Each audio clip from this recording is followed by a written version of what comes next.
Making headlines tonight. Visitors spending more in Barbados for the first time in 3 years.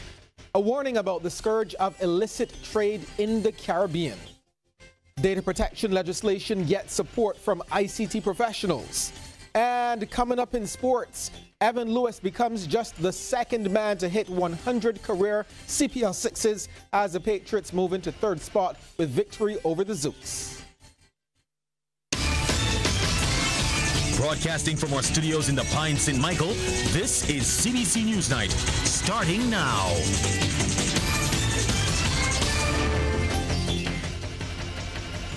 I'm Shane Jones, leading the news at 7. Last week we told you that long-stay visitor arrivals had increased for the first 7 months of the year. Now tonight we're hearing that visitor spend is also up for the same period. This was revealed by Minister of Tourism Carrie Simmons during the launch of Tourism Week 2019. Here's Sharika Griffith. Between January 1st and July 31st this year, Barbados welcomed 433,263 long-stay visitors to the island, 20,000 more than for the same period in 2018. And based on figures provided by the Central Bank, Tourism Minister Carrie Simmons says visitor spend is also on the rise. Economic activity by long-stay visitors for the period January 1 to July 31st, 2019 indicate that while long-stay visitor economic activity declined in the period January 1 to July 31st in 2017 and again in 2018, long-stay visitor economic activity has grown by 5.5% during the period under review for 2019. Despite challenges associated with Brexit in the UK and trade wars involving the US, those markets represented the highest growth in long-stay visitors. However, Minister Simmons says now is not the time for Barbados to rest on its laurels, and that's why he will be leaving the island next week to drum up business in Scotland and Ireland. The ministry is also completing a strategy for tourism business from the continent of Africa. We have, as recently as last week, had very meaningful discussions with a delegation that came back here from Kenya at a technical working level in order to start to put the nuts and bolts together of what will be the world's first ever African and Caribbean music and film and fashion festival, which will be held here in Barbados in the immediate aftermath of crop over next year, during our season of emancipation. That festival is one of several events tourism officials hope will generate year-round interest in Barbados, so the island is seen as more than an escape from cold weather countries. Sharika Griffith, CBC News. The entire Caribbean is grappling with the scourge of illicit trade. This revelation was brought to light as Crime Stoppers Barbados hosted a conference on the problematic issue this morning at the Hilton Hotel. The conference brought together key stakeholders at the forefront of the battle against illicit trade. The aim was to raise awareness as well as to educate. Director of Crime Stoppers International, Michael Ellis, says illegal trade affects all islands of the Caribbean and is particularly damaging to society. It's a crime that has no border. It's a crime that doesn't respect the normal rule of law.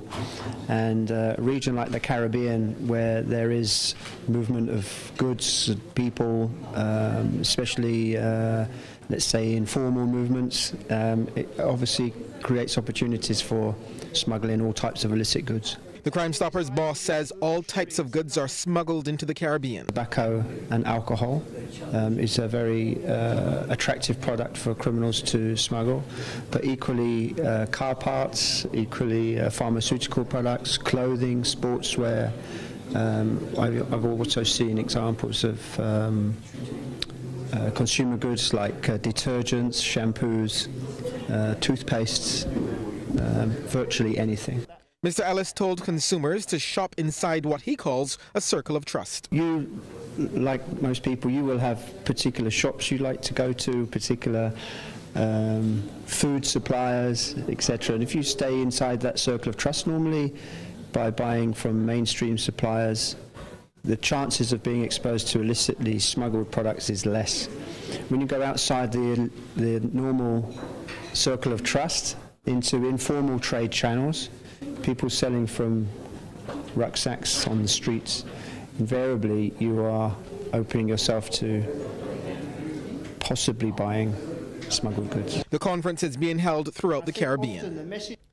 Well, Barbados recorded its highest temperature for the year during last week's heat wave. This revelation from head of the Caribbean Institute of Meteorology and Hydrology, Dr. David Farrell. Friday was actually the hottest day of the year so far, and it was coming on to the tail end of the heat wave that was forecast for Barbados for last week. And so it's a lot of people complained about the hot nights last week and the hotter days last week. It was all part of the heat wave across the region. You would have seen that on some days there were light winds and not the usual windy conditions that we would expect for this time of the year. So how high did the temperature reach on Friday? At CIMH, I think the temperature was about 33.6 degrees Celsius. Dr. Farrell was speaking to the media on the sidelines of the launch of the Enhancing Climate Resilience in CARIFORUM Countries project at the Radisson Aquatica Resort. He acknowledged that despite predictions that the heat wave could continue this week, Barbadians got a much welcomed respite with today's showers. However, Dr. Farrell says this does not necessarily mean the forecast is incorrect, since the week has just started. He's reminding Barbadians to drink lots of water, wear light clothing, use fans, and for those who don't have effective cooling at home, he suggests going to a mall or a similar establishment. Teachers across Barbados will meet with their respective unions around 1 tomorrow. Those affiliated with the Barbados Secondary Teachers Union will meet at the National Union of Public Workers, where they are expected to raise issues of concern. As a result, all public schools will close at noon. President of the BSTU, Marianne Redmond, says the session is part of an ongoing effort to meet with the mass base at least twice per year to hear about their issues, update them on any new developments, and chart a path forward. She says with the school year only now starting in earnest today, there are still a number of issues to be addressed. As a matter of fact, we were supposed to have a meeting today with the Ministry of Education to discuss some of those issues, but it had to be postponed until next week, Tuesday. And one of those issues, as a matter of fact, is our first item on our agenda, which is a non-reassignment of teachers in the system, either to their post as teacher or the post of special responsibility, whether that be senior teacher or year head. We are also looking at teacher transfers in the system. I would have spoken to that about a week ago. Members of the Barbados Union of Teachers will meet at Solidarity House. Strong support from ICT professionals for recently passed data protection legislation.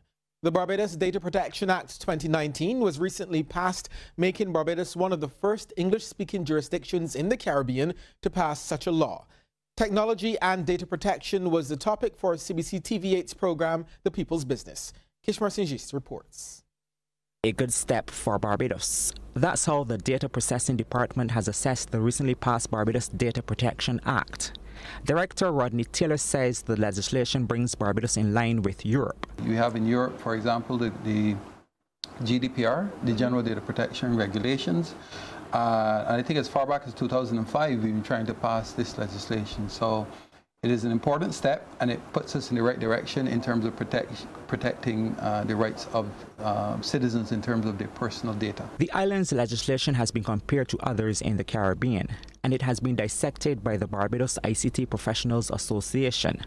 President Stephen Williams says within it are certain rights relating to the misuse of data. First of all, in talking about subject access rights in terms of you being a person, and say X supermarket has information on me, I could go when it's proclaimed and ask any supermarket that basically has these point systems, right? I want all the information on me. Whatever you have on me, I want ALL bar none, right? And they're supposed within a particular time frame, in the GDPR is about 30 days, to actually respond and give you. If it's an extremely difficult circumstance in terms of what you're asking for, you can basically write the commission and say, well, look, I have a subject access request. I would like more time to comply. And with the advent of social media, Managing Director of the Barcode Network, Shannon Clark, says there are implications for data protection. There have been some persons who have taken almost it become a habit to abuse personal data in terms of not only revenge porn, but also in terms of the unsolicited use of someone's likeness. For instance, we see in terms of some parties, for instance, some photographers have already run into trouble taking photos of persons who are in the midst of revelry, for instance, without their, and not only taking the photo without their permission, but also publishing the photo without their permission. In fact, some of the photographers have gone to the next level, where they've removed the copyright of the original photographer and reused it for their own profit and benefit. The Data Protection Act is yet to be proclaimed. Kishma Senjis, CBC News. Barbadians are being urged to learn as much as they can about Alzheimer's and other dementias. This plea from President of the Barbados Alzheimer's Association, Pamela Burton, who was also speaking during that church service to mark World Alzheimer's Month. The theme for the month is Let's Talk About Dementia. Ms. Burton notes while current statistics are not available, in 2014 there were an estimated 4,087 people in Barbados with dementia. She says public knowledge and training are important so people can effectively care for and support those affected. It is the hope of the Alzheimer's Association to see that everyone gain the necessary knowledge to care for their loved ones and themselves. One way to do this is by taking part in a voluntary training program that we're offering, and October will be the next one. And this program is geared towards training persons to care for family members and also to train volunteers, which we hope that would go into the various institutions and assist with looking after persons with dementia. Meanwhile, Minister of People Empowerment and Elder Affairs, Cynthia Ford, also advocates for building awareness of the disease, saying few understand it. Unless you understand, then you cannot cope. And the best way for you to be able to cope is to get the information, attend some of the seminars, join the Alzheimer's Association, go to the district hospitals near you, and you can witness it. Between 500 and 600 babies spend a portion of their lives in the neonatal intensive care unit at the Queen Elizabeth Hospital each year. And the NICU's patients are set to benefit from even better care. It's a result of several donations to the unit. Sol Petroleum has given $6,000 and Team Mikey Charity $4,000, while Massey Distribution has donated diapers worth $1,000. Consultant newborn intensive care specialist Dr. Gillian Birchwood accepted the donations on the hospital's behalf. She says the funds will go towards buying new equipment. The money that is going to be donated will be used towards buying scales, which may sound like a very simple item, but actually it's a really fundamental piece of equipment on the newborn intensive care unit. So when we have babies who are born at 600 grams, those babies tend to lose weight in the beginning. All babies do. And we have to have extremely precise measurements so that we'll know how much medication to give them, how much fluid to give them. Because if you could imagine a 600-gram baby in their entire body, they have probably about 2 ounces of blood in their entire body, okay? And so by the time they lose a little bit of weight, if we calculate just a drop too much fluid or a drop too little, it makes a huge difference in how we manage the babies. So scales are a major important piece of equipment on the intensive care unit. So we're going to buy not just scales to weigh the babies, we also weigh their diapers because we need to know exactly how much fluid they're putting out at any given period of time. Crab Hill St. Lucie resident Andre Omar Jackman has again run afoul of the law, earning himself another appearance before the Supreme Court. Police say 40-year-old Jackman was arrested over the weekend for breaching the 10 p.m. to 6 a.m. curfew placed on him in relation to another matter. Lawmen saw Jackman while they were conducting an operation at Alexandra School in St. Peter on Sunday. He tried to run away but was apprehended and held at the District E police station. Jackman appeared at the Supreme Court before Justice Randall Worrell. He was released under the same bail conditions as originally set out, and the case adjourned until September 26. Checking in with our regional neighbors now, parents and children in Trinidad and Tobago are being encouraged to be vigilant as intelligence sources reveal that Zesser pills, along with marijuana cookies and brownies, are being sold in schools. We get more in this report from TV6. These dirty and dangerous and nasty substances could quite easily be disguised and are being disguised in all forms of candies that are particularly attractive to children. This word of caution comes after this revelation. Intelligence has revealed that within the school system of Trinidad and Tobago, there exists the presence of and the distribution of brownies and cookies which are infused with marijuana, molly or ecstasy, known locally as zesapils, which are a breakdown of the crystals of the ecstasy and compressed in a capsule, are also in existence and circulating in the system. Minister Hines did not say whether items had been seized at schools. So far, these cookies and brownies have been seized by law enforcement at teenage parties and have been sent to the Forensic Science Center for analysis. The results are impending. When quizzed, the minister says he is willing to reveal but did not have the details on how many and in which schools the activities were taking place.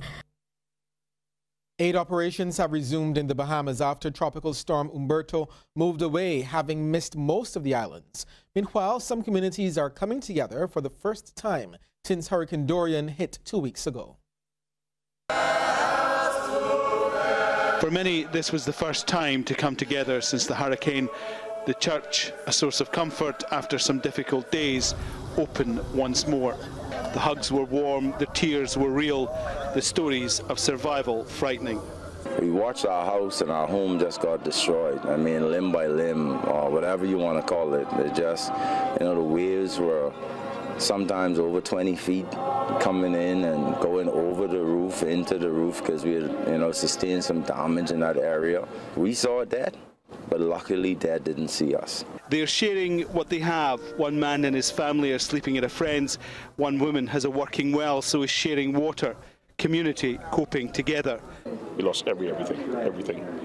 We managed to salvage some little shoes and pants and stuff like that, and to get out and stuff like that. A few of my church members have lost everything, so I thank God that I didn't have that major damage in my house like some of them, but we're all alive and we're holding on. Just a short distance away in the Hudson neighbourhood, the work to rebuild has already begun. Many buildings survived, but have been left a shell by the storm waters. This area is probably about 1 kilometre from the sea, but at the height of the storm, the water was so high it would have been above my head, simply inundating all of the houses in this area. The Ghana Elections Commission has informed the government that it is working to have elections in the country this year. A meeting was held on Friday with officials of the coalition government, as we hear from NCN News. We were assured by the chair and commissioners that no timeline has set and that they are working to see whether they will be able to hold elections this year, given the timetable which they have and the statutory requirements, which they will ensure that they abide by. The PNCR chairperson speaking to the media following a meeting with GCOM chairperson and the commissioners on Friday. Lawrence told reporters that the meeting was held to seek clarification and see what support can be offered to fast-track the election process.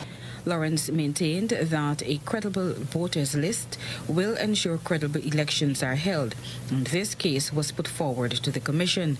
She explained that it is the government's view that persons who were not given the opportunity to register during the house-to-house registration do so in the upcoming claims and objections period.